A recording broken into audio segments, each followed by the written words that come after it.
There you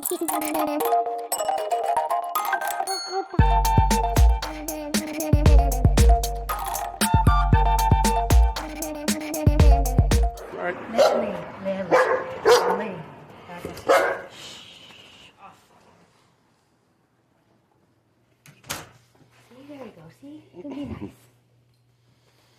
Hi. Hello. Lily, off. You Grayson, or? Yes. Okay. Grayson. Okay, so how can I help you today? I'm gonna get my boss. Oh, Sri, I need to run some. Hello. Thank you for coming, Yeah. officer. Where do we start? Yeah. So she's a public figure online, Okay. and we have people threatening to extort her. This started in April. They started with public threats. We have pretty good, solid proof that former employers had hacked her iCloud account. Okay. And then posted stuff online that they were gonna go public with her messages, and then Private messages. Yeah, and then things settled down, and then the last couple weeks things have been ramping up again. We've got somebody sent us an email today that was sent out. This has gone as far as News Nation and Law and Crime. So I'm a true crime reporter. Okay. And like Law and Crime and even News Nation are reaching out about my private messages. So it's just like national, and I think why it's an extra big concern. It's actually not just about me, as you know, as a police officer. True crime is true. It's real. People forget that. There are. I'm an investigative journalist. Okay. I have been to numerous trials. I work with numerous victims. Mm-hmm.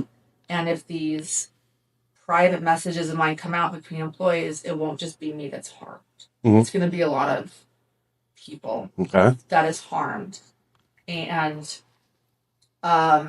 we have private emails that have now come from a Proton email saying true crime, more like true lies. We know you've been talking about all these people to name all these victims that are nationally known victims. Like we were just at the Gabby Petito Foundation dinner. Like we work with numerous high profile victims of crime. Like, and again, these are going to share off the record conversations with them. You know, like things that like people Off the record conversations with who when you say them?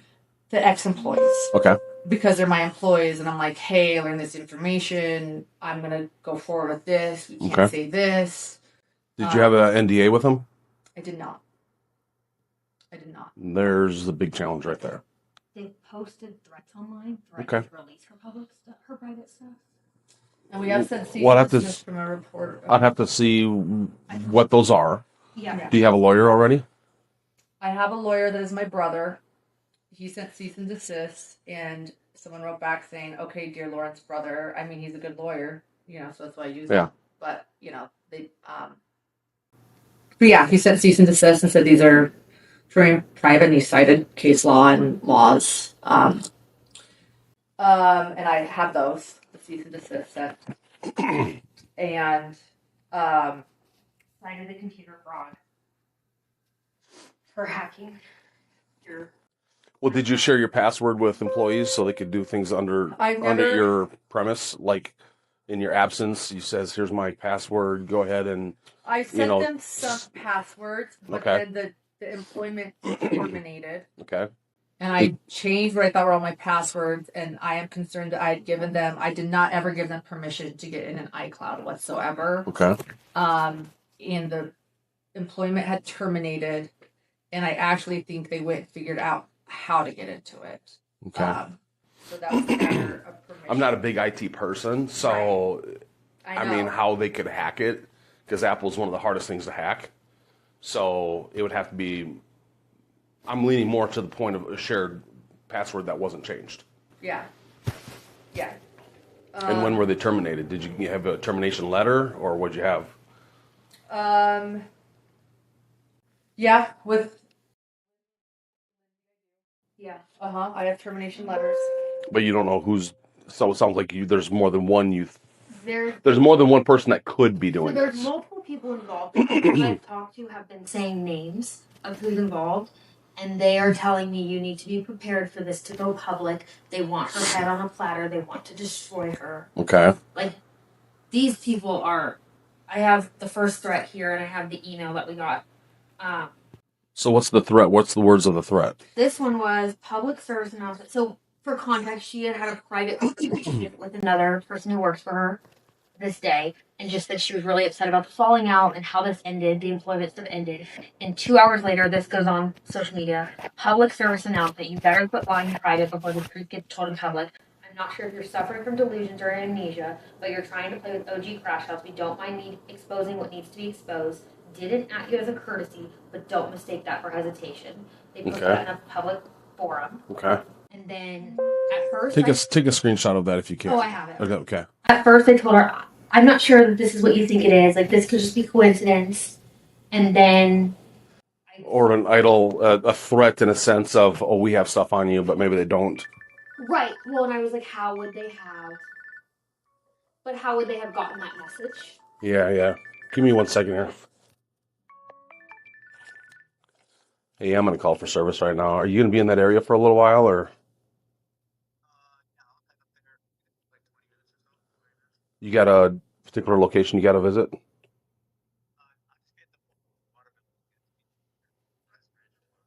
Okay, I'll see if I can get off. I'll text you when I get done with this. Call for service and see if you're still in the area then. All right. Thanks a lot, man. Bye. So when they posted this, they said, I'm not sure. But I started digging. By that point, you had lost access to your emails. That we thought was really strange. We're like, that's weird. You've lost access to your emails. I was able to recover those and locked everything down. Could tell that things had been messed with. Okay. And then we went to a trial that we were reporting at 2 weeks later, and somebody came up to you and said, all your messages are everywhere. People have them. And they're horrible. And so that's when we... And other people are getting hurt. Did they say specific, though? Because to say there's a lot of them out there that's not specific, that's just... I'm just trying to say that somebody truly saw, or they're saying that they saw. We received some of the messages that are out there. You received the messages that somebody else... Screenshots of my private messages from a person that shouldn't have had them. Okay. And exactly what I thought. This person was hurt by things said about her in private. Okay. I apologize. But again, like I said, people just think this is a fun game for them. And like there's one person who volunteered for me, for example. I'm just using an example. I learned is suicidal. Mm-hmm. And behind the scenes, as she's volunteering for me, behind the scenes, people are complaining. My employees are complaining about this person. Mm-hmm. I'm like, look, I know, she's annoying, but just deal with it. Yeah.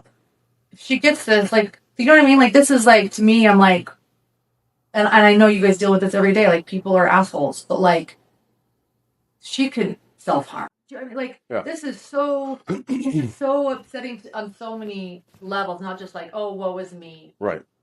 I care about all these. I get it. People. I get it.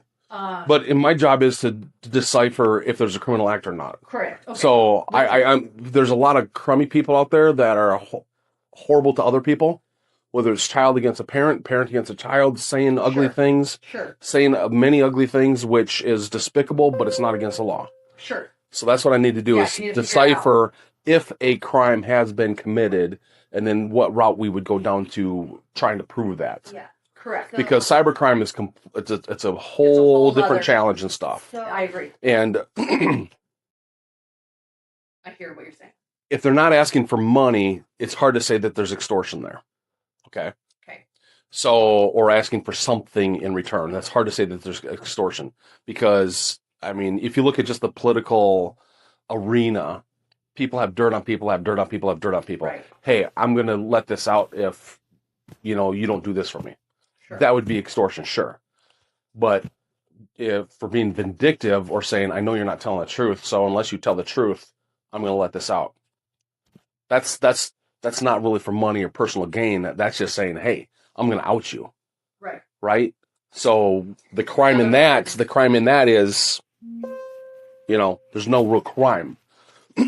So then it comes down to you did share passwords with persons. So it would be like, well, when were these conversations or when were these emails compared to, did they forward themselves the emails or copy the emails, 10 weeks ago compared to they were fired 2 weeks ago and got in there and got them within the last 2 weeks. I mean, if there was something that you could say, yes, this is a conversation I had 2 weeks ago, nobody knew about it prior, and all of a sudden now they know about it, then it's like, okay, well, they shouldn't know about it because you changed your passwords, and we can cut the date off at this. 10 weeks ago was a conversation compared to 2 weeks ago was a conversation. These people were let go 4 weeks ago, so there's no way they should have known this stuff, you know, because that's where the NDAs come in hugely, huge. NDAs are lifesavers for people like you. Yeah. So, and celebrities, Hollywood, you know, all that stuff. She signed when we worked with us, and unfortunately, they were my employees. Well, I probably wasn't considered a public figure, and then I got. You trusted them, and unfortunately, I mean, I've had a small business, so I get it. Yeah. It's they're great until they're not. Right, and then it sucks, and then now that I'm a public figure, and there are other people that could be really hurt by this. Yeah. So yeah, and the other people to be hurt, then they would be the victims, though, not you. So I understand that you're feeling for them and you don't want them to be hurt. I understand that. But at that point, if they are hurt, that would be them going after persons based on them being the victim of whatever that is. Does that make sense? June 9th. June 9th was the second one.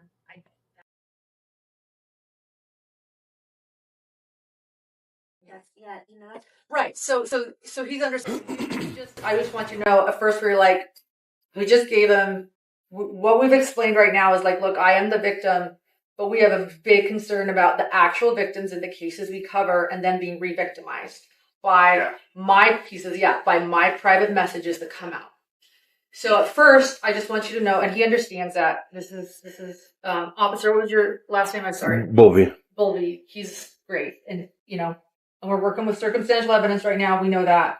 He understands, again, that we don't want to re-victimize any victims. So at first we're like, well, we know who you could figure out the source from and has all the information. And he said, wouldn't consider me a friend right now, but she had the information. And so he was going to call her. And now I'm rethinking because I think that could put fuel on the fire. I'm just thinking about protecting everyone else. Do we want him to, I don't know if we should have him call Gigi right now or not. He wants to know because I don't want to hurt. Like, would that like make them release stuff now because they're angry, right? Is this the Streisand effect where, you know? I want, so it's, can you hear me? He can hear you or you're on. Okay. The most important thing is we're about to have, you know, all our hard work is about to be threatened or go down the drain in a minute, in an instant, right? Like, I mean, my goal is to get them to stop publishing private emails, text, voicemails, right? They hacked into our stuff. It's illegal by Nevada statute and federal law for them to share private information without our consent. We never gave consent. Oh. If calling her is going to prevent them or stop them from publishing, then it's probably worth it. But if it's not, she's not going to be the one that publishes it. So well, it'll get back to the source, though. And also, I mean, can he call? Well, let's say he calls. Let's say he calls and he says, "There's no law that's broken right now," as she asks. Does that empower them? Well, but they know, I'm sure the officer knows the Nevada statutes. Nevada's a two-party consent state. You can't just share private stuff without consent. You never gave consent. Here's where it's terrifying. It's terrifying to me that, you know, and it should be terrifying to like every citizen in Nevada that somebody can just take your private correspondence and put it on blast publicly. So this is not my exact forte, right? I'm a patrol officer. I already said that I talked to my sergeant about this, and if we have to get a detective involved, we will. At the same time, though, there was no non-disclosure agreement. So if she gave passwords to employees to do business on her behalf, then there's kind of a gray area of how public is it compared to private. I never gave. Or part of the business doings per se.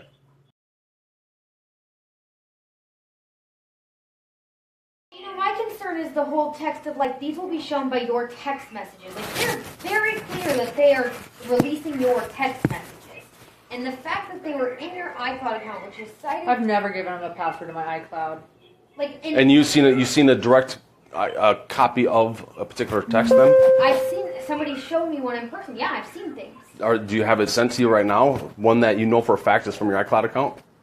Do we have one from...